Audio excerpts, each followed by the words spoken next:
जय हिंद दोस्तों। आज का क्लास जीके जीएस का क्लास नंबर 14 को लेकर आए हैं। तो आइए दोस्तों, आज का जो प्रश्न होगा आप लोग के बीच शानदार होगा। वैसे प्रश्नों को चुना गया दोस्तों। हर एक एग्जाम में एक या दो प्रश्न अवश्य पूछे जाते हैं। तो आइए दोस्तों, आज का सेशन देर न करते हुए चला। आज का पहला प्रश्न ये रहा आपकी स्क्रीन पर। दिल्ली के किस सुल्तान ने ब्राह्मणों पर भी जजिया लगाया था? ऑप्शन ए बलबल ने, ऑप्शन बी फिरोज तुगलक ने, ऑप्शन सी अलाउद्दीन खिलजी ने, ऑप्शन डी मोहम्मद बिन तुगलक ने। यानी यह पूछा जा रहा है दोस्तों कि ब्राह्मणों पर जजिया कर दिल्ली का ऐसा कौन सा सुल्तान था जो लगाया था? तो फिरोज शाह तुगलक।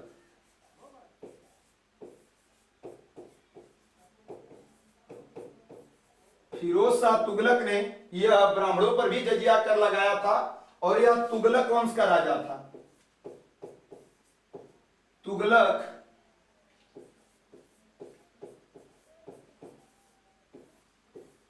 वंश का राजा था।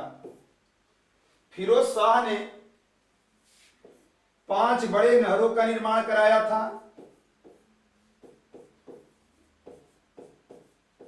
और 300 नए शहर बसाया था, जिसमें से 2 शहर, एक जौनपुर शहर को किसने बसाया?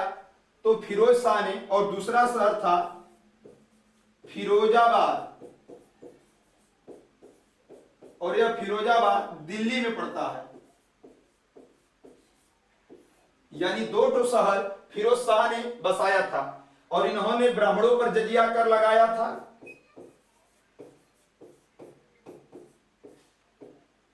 ब्राह्मणों पर जजिया कर, और दूसरा इक्ता प्रथा।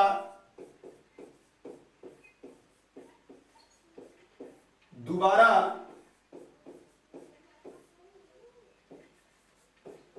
चालू किया या लगाया था फिरोज शाह ने ही।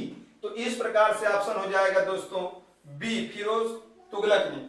यानी फिरोज शाह तुगलक जो है वो तुगलक वंश का राजा था। इन्होंने 5 बड़े नहरों का निर्माण करवाया और 300 नए शहर बसाए तथा जौनपुर और फिरोजाबाद जो दिल्ली में पड़ता है, 2 शहर फेमस जो है इन्होंने ही बसाया। और ब्राह्मणों पर जजिया कर और इक्ता प्रथा दोबारा लागू करने वाला फिरोज शाह तुगलक था, जो कि इक्ता प्रथा को हटा दिया था अलाउद्दीन खिलजी ने। नेक्स्ट देखिएगा,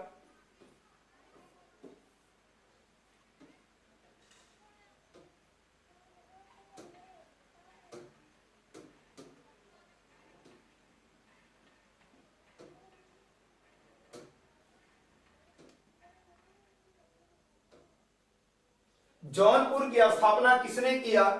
फिरोज शाह।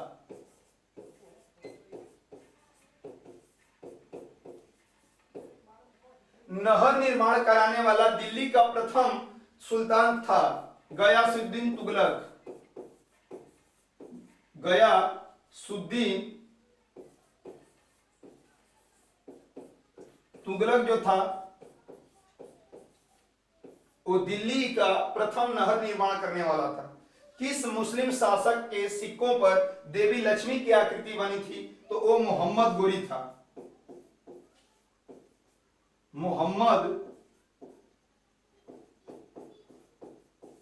गोरी जो सिक्कों पर देवी लक्ष्मी की आकृति बनवाई थी। नेक्स्ट देखिएगा, एक अस्पा 2 अस्पा प्रथा का प्रारंभ किसने किया? तो 1 अस्पा और 2 अस्पा का प्रथा अलाउद्दीन खिलजी ने किया था। अलाउद्दीन खिलजी ने किया था और इसके बचपन का नाम, अलाउद्दीन खिलजी के बचपन का नाम अली गुरसाब था।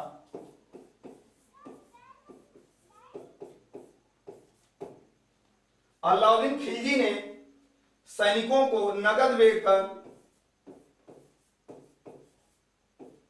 और अस्थाई सेना रखने का प्रबंध बनाया था। अस्थाई सेना और घोड़ा दागने का प्रथा अलाउद्दीन खिलजी ने ही लगवाया था। और बाजार नियंत्रण प्रणाली भी अलाउद्दीन खिलजी ने ही लागू की थी। बाजार नियंत्रण प्रणाली,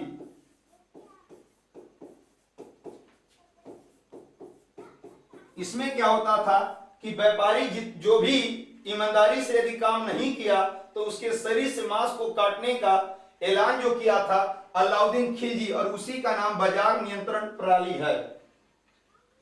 नेक्स्ट देखिएगा प्रश्न संख्या 2, ये रहा आपकी स्क्रीन पर। गदर पार्टी के एक प्रमुख नेता थे। Option A Hardayal, option B P Mitra, option C BG Tilak, option D Bipin Chandrapal. यानी गदर पार्टी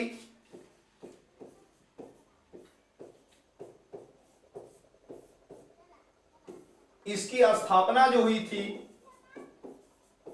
यह 1913 में हुई थी और करने वाला लाला हरदयाल। स्थापना हुई थी सैन फ्रांसिस्को में, सैन फ्रांसिस्को, और यह पड़ता है अमेरिका में, यूएसए में। तो गदर पार्टी की स्थापना 1913 में लाला हरदयाल ने किया था सैन फ्रांसिस्को अमेरिका में। तो इस प्रकार से ऑप्शन हो जाएगा ए हरदयाल। नेक्स्ट देखिएगा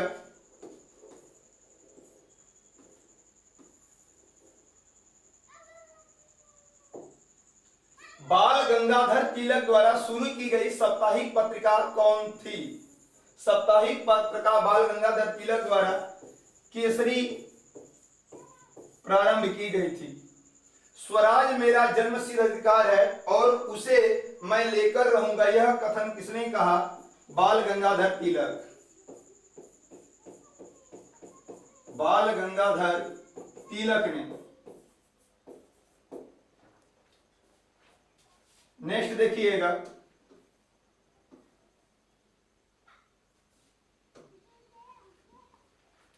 भारतीय क्रांति की जननी किसे कहा जाता है? तो भारतीय क्रांति की जननी मैडम भीकाजी कामा को कहा जाता है। भारतीय राष्ट्रीय कांग्रेस की सबसे पहली महिला अध्यक्ष कौन थी? तो भारतीय राष्ट्रीय कांग्रेस की सबसे पहली महिला अध्यक्ष जो थी एनी बेसेंट थी। और यह 1917 में बनी थी कांग्रेस के भीतर और कलकत्ता अधिवेशन में अध्यक्ष बनी थी।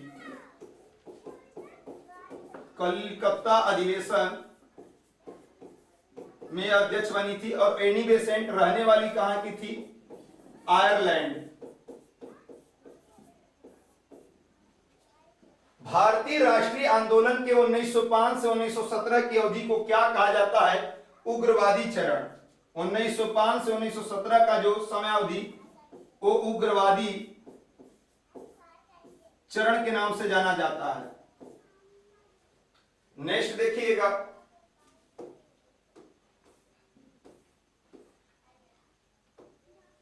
मार्ले मिंटो सुधार किस वर्ष प्रस्तुत किया गया था? तो मार्ले मिंटो सुधार 1909 में आया था। और यहां पे मॉन्टेगई चिम्सफोर्ड होगा। यह कब आया था? चेम्सफोर्ड। तो यह जलियांवाला बाग के समय 1919 में मॉन्टेगई चेम्सफोर्ड आया था। नेक्स्ट देखिएगा प्रश्न संख्या 3, ये रहा आपकी स्क्रीन पर। संघ की कार्यपालिका शक्ति निहित होती है। ऑप्शन ए राष्ट्रपति, ऑप्शन बी प्रधानमंत्री, ऑप्शन सी उपराष्ट्रपति, ऑप्शन डी राज्यपाल। यानी संघ की जो कार्यपालिका शक्ति होती है वह किसमें निहित होती है? तो यह निहित होती है राष्ट्रपति में।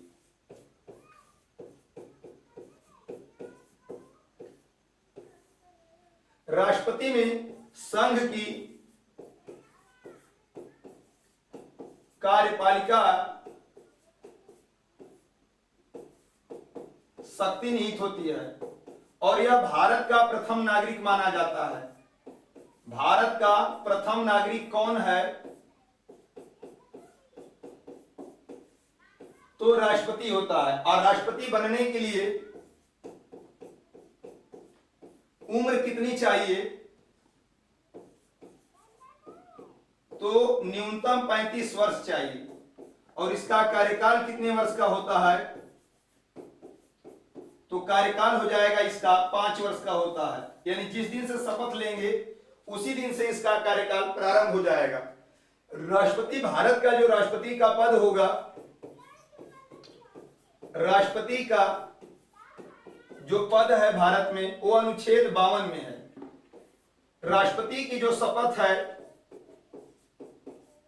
राष्ट्रपति की शपथ वो अनुच्छेद नंबर 60 में है। राष्ट्रपति पर जो महाभियोग है, पर महाभियोग, वो अनुच्छेद नंबर 61 है। यानी जो राष्ट्रपति है उसमें पहला राष्ट्रपति डॉक्टर राजेंद्र प्रसाद और वर्तमान में जो होंगे राष्ट्रपति वो द्रौपदी मुर्मू।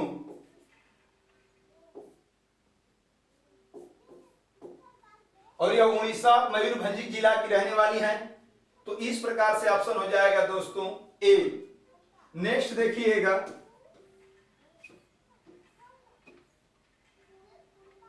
अगला प्रश्न रहा, राष्ट्रपति का निर्वाचन किस प्रकार से होता है? तो राष्ट्रपति का जो निर्वाचन होता है वो अप्रत्यक्ष रूप से होता है,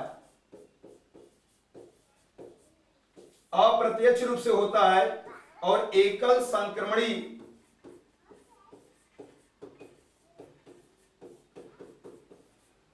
समानुपातिक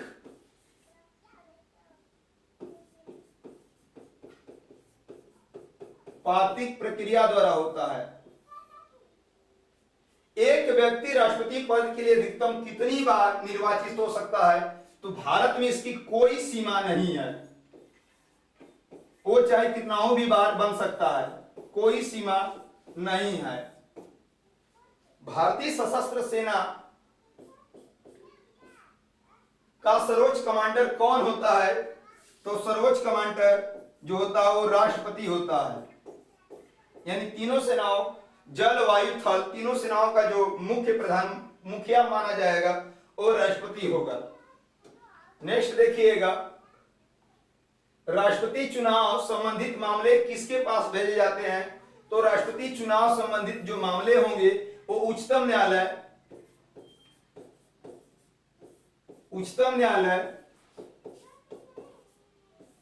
यानी कि दिल्ली सुप्रीम कोर्ट के पास भेजे जाते हैं। राष्ट्रपति पद की उम्मीदवार को चुनाव प्रचार हेतु कितना समय मिलता है? तो चुनाव प्रचार के लिए केवल मात्र 2 सप्ताह का समय मिलता है। और राष्ट्रपति का वेतन कितना होता है? तो वेतन इसका होता है 5 लाख रुपए। नेक्स्ट देखिएगा,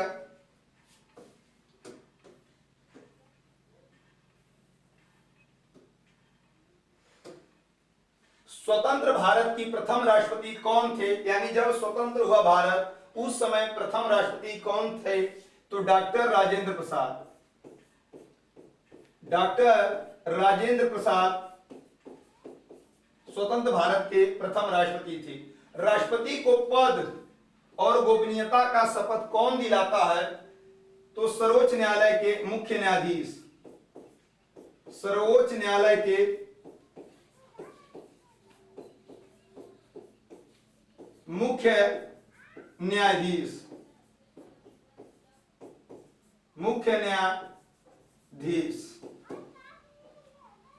नेक्स्ट देखिएगा, राष्ट्रपति से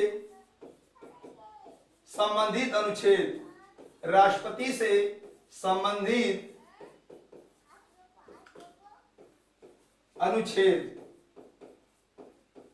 का जो ट्रिक होगा वो आपका पकानी कोका दुयोदशम,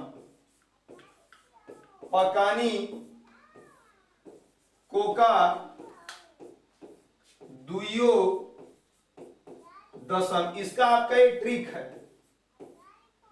इसमें जो प आया है ये राष्ट्रपति का पद होगा, राष्ट्रपति का संविधान में जो पद होगा वो किस अनुच्छेद में है? तो अनुच्छेद नंबर 52 में राष्ट्रपति का पद संविधान में बताया गया। कहा आया है? तो कार्यपालिका की जो शक्तियां होगी, कार्यपालिका की शक्तियां वो अनुच्छेद नंबर 53 में बतलाया गया है। तो हो जाएगा निर्वाचन की जो प्रणाली होती है वो अनुच्छेद नंबर 54 में बतलाया गया। को है तो कोटा व रीति जो होती है राष्ट्रपति की वो अनुच्छेद नंबर 55 में बताया गया है। का आया है? तो का से कार्यकाल, यानी राष्ट्रपति का जो कार्यकाल होगा वो अनुच्छेद नंबर 56 में बतलाया गया है। दो आया है तो दोबारा जो नियुक्ति होगी राष्ट्रपति की, दोबारा नियुक्ति वो अनुच्छेद नंबर 57 में बतलाया गया है। यो आया है तो जो योग्यता होनी चाहिए राष्ट्रपति बनने के लिए वो अनुच्छेद नंबर 58 में बतलाया गया है। जो द आया है, दशाएं एवं जो शर्तें होगी वो अनुच्छेद नंबर 59 में बताया गया है। जो स है, जो शपथ होगी राष्ट्रपति की, जो शपथ होगी वो अनुच्छेद नंबर 60 में बतलाया गया है। जो म आया है तो राष्ट्रपति पर महाभियोग, राष्ट्रपति पर जो महाभियोग लगाने की प्रक्रिया हो अनुच्छेद नंबर 61 होता है।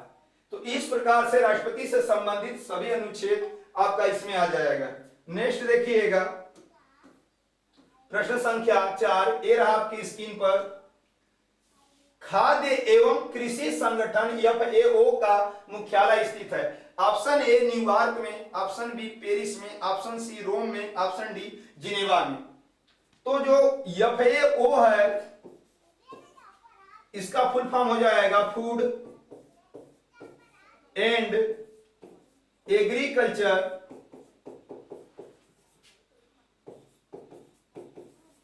ऑर्गेनाइजेशन।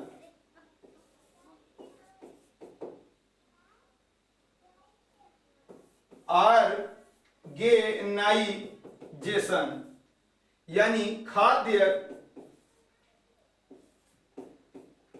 एवं कृषि संगठन। इसकी स्थापना जो हुई थी 16 अक्टूबर 1945 में।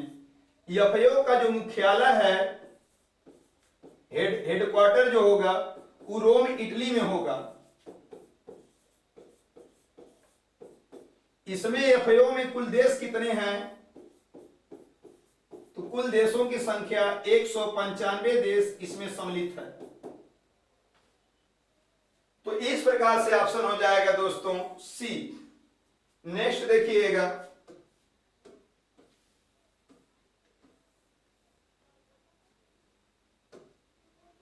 ऑपरेशन फ्लड संबंधित है। तो ऑपरेशन जो फ्लड संबंधित है वो आपका दूध से संबंधित है। हरित क्रांति का संबंध किस फसल से है? तो हरित क्रांति का संबंध गेहूं फसल से है। और हरित क्रांति का जनक कहा जाएगा तो नॉर्मन बोरलाग। और भारत में हरित क्रांति के जनक एम.एस. स्वामीनाथन।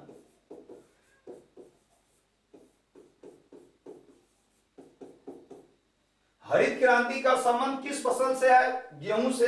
हरित क्रांति का जनक कौन है? Norman Borlaug. या विश्व हरित क्रांति के जनक तो भी नॉर्मन बोरलाग। यानी भारत में हरित क्रांति के जनक एम.एस. स्वामीनाथन। मसालों का बागान किसे कहा जाता है? तो केरल राज्य को मसालों का बागान कहा जाता है। नेक्स्ट देखिएगा इसरो की स्थापना कब हुई थी? तो इसका इंडियन स्पेस रिसर्च ऑर्गेनाइजेशन इसका फुल फॉर्म होगा। और इसकी स्थापना जो हुई थी वो 15 अगस्त 1969 को हुई थी। इसका जो हेडक्वार्टर है, मुख्यालय, वो बंगलुरु में है। और इसरो स्थित कहां पे है? श्रीहरिकोटा, आंध्र प्रदेश। श्रीहरिकोटा, आंध्र प्रदेश में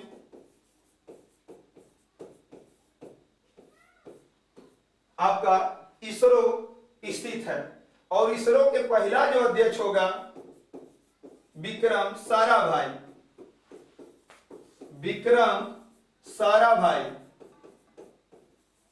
वर्तमान में जो अध्यक्ष होगा, वर्तमान में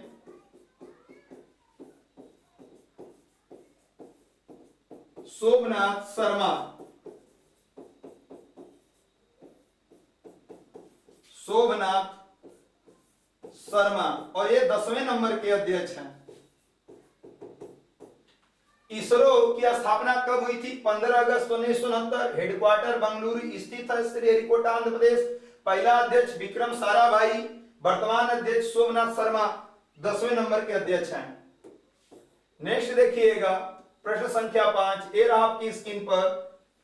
प्रकाश का वेग किसमें अधिकतम होता है? ऑप्शन ए हीरे, ऑप्शन बी पानी, ऑप्शन सी निर्वात, ऑप्शन डी हाइड्रोजन। तो प्रकाश का वेग, प्रकाश का वेग निर्वात में 3 × 10⁸ मीटर प्रति सेकेंड होता है, और जल में 2.25 × 10⁸ मीटर प्रति सेकंड होता है, और वायु में वायु में लगभग 3 × 10⁸ मीटर प्रति सेकंड माना जाता है। लेकिन निर्वात में सबसे अधिक माना जाता है, और नहीं ऑप्शन में निर्वात रहेगा तो आप वायु मारेंगे। तथा कांच में जो प्रकाश का वेग है 2 × 10⁸ मीटर प्रति सेकेंड माना जाता है। यानी भिन्न भिन्न माध्यमों में प्रकाश का वेग भिन्न भिन्न होता है। प्रकाश का वेग सबसे पहले किस वैज्ञानिक ने ज्ञात किया था? तो रोमर ने प्रकाश का वेग सबसे पहले ज्ञात किया था। तो इस प्रकार से ऑप्शन हो जाएगा सी निर्वात। नेक्स्ट देखिएगा,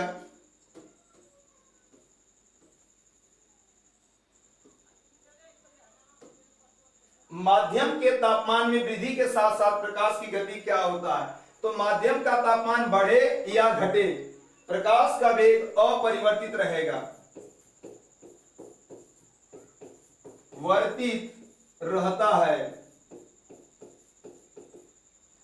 प्रकाश के विद्युत चुंबकीय स्वरूप की खोज किसने किया? तो प्रकाश के विद्युत चुंबकीय स्वरूप की खोज मैक्सवेल ने किया था।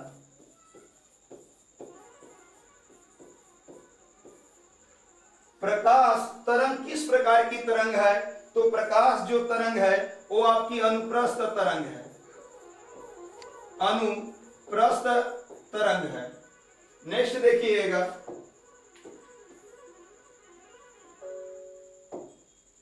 ध्वनि तरंग किस प्रकार की तरंग है?